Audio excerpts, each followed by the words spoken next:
બોટાદ જિલ્લાના સરવા ગામે આશરે 1.5 વર્ષ પહેલા બનાવવામાં આવેલો સંપ લીકેજ થતા ગ્રામજનોમાં રોષ જોવા મળી રહ્યો છે। લાખોના ખર્ચે બનાવેલા સંપમાં ચારે બાજુ લીકેજ થઈ રહ્યું છે। 1.5 વર્ષ પહેલા 11 લાખના ખર્ચે બનાવવામાં આવેલી ટાંકી લીકેજ થતા કામગીરી પર હવે અનેક સવાલ ઉભા થયા છે। ગામના લોકોએ મોટા પાયે ભ્રષ્ટાચાર થયો હોય તેવા આક્ષેપો કર્યા છે।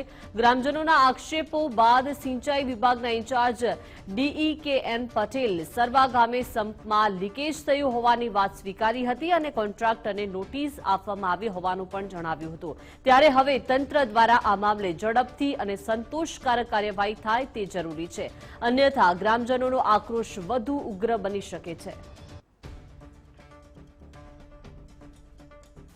એક સંપ બનાવવામાં આવ્યો છે, એમાંથી લીકેજ થાય છે, એના માટે આપણે અગાઉ નોટિસ આપવામાં આવેલી છે અને અત્યારે ફરીથી રજૂઆત થઈ છે, માટે કાર્યવાહી શરૂ છે। અંદાજે 1.5 વર્ષ પહેલા બનાવવામાં આવ્યો છે અને 11 લાખ જેવાનો છે। આગળ આપણે નોટિસ આપીને જે લીકેજ છે એ રોકવા માટે વોટરપ્રૂફિંગ મટીરિયલ કે રીતે જે શક્ય હોય એ પ્રયત્નથી કરવામાં આવશે। ટાંકીની અંદર એવું છે કે વર્ષથી આમ તો રજૂઆત તો ઘણી વખત કરેલી છે, તાલુકામાં કરેલી છે, જિલ્લામાં કરેલી છે, પછી અમારા જિલ્લા પંચાયત સદસ્ય રહે એને પણ કરેલી છે। એને રૂબરૂ 2-3 વખત બોલાવ્યા હતા, પણ હાલ કાંઈ આનું કોઈ નિવારણ આવ્યું નથી। એનું કારણ છે કે એમાં મારા અંદાજ પ્રમાણે ભ્રષ્ટાચાર મોટા પાયે થયો એવું લાગે છે।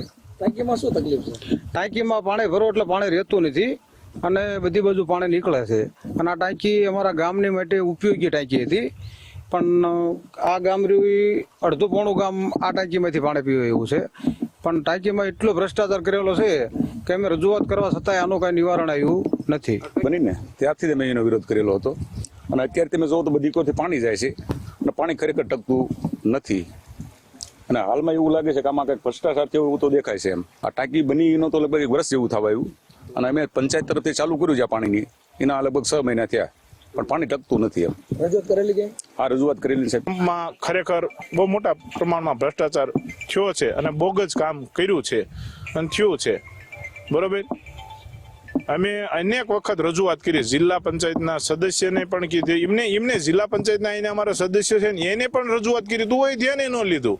લેખિત આપ્યું છે તોય ન આવ્યું, અમે ઘણી વખત મીડિયામાં આપ્યું તોય કોઈ નો આવશું, અને ચારે બાજુ જ પાણી જાય છે, ચારે નહીં પણ નીચે ભોંયથી નહીં પાણી જાય છે, ઠેઠ આગે ઓલા પણ આગે પાણી નીકળે છે, એક મોટરનું પાણી ત્યાં નીકળે છે। સમસ્યા આવડ્યા એટલે સમસ્યા જે પાણી નીકળે છે અને અમને વ્યવસ્થિત એક લેટેસ્ટ સંપ આપે સરકાર નવેસરથી, અને આ ભ્રષ્ટાચાર થયો હોય કર્યો હોય એની પાસેથી પૈસા પાછા લે સરકાર। 12 મહિના પહેલા એક ટાંકીનું કામ ચાલતું હતું, ત્યારે અવારનવાર ગામ લોકોએ અને ગ્રામ પંચાયતના સભ્ય અને સરપંચ દ્વારા રજૂઆત અનેક વખત કરેલી કે મટીરિયલ તમે જે મોળું છે એ સારું વાપરો, ત્યારે પણ કોઈ કોન્ટ્રાક્ટરે કાંઈ મનમાં લીધું નહીં અને ત્યાર પછી ટાંકી બનાવવામાં આવી।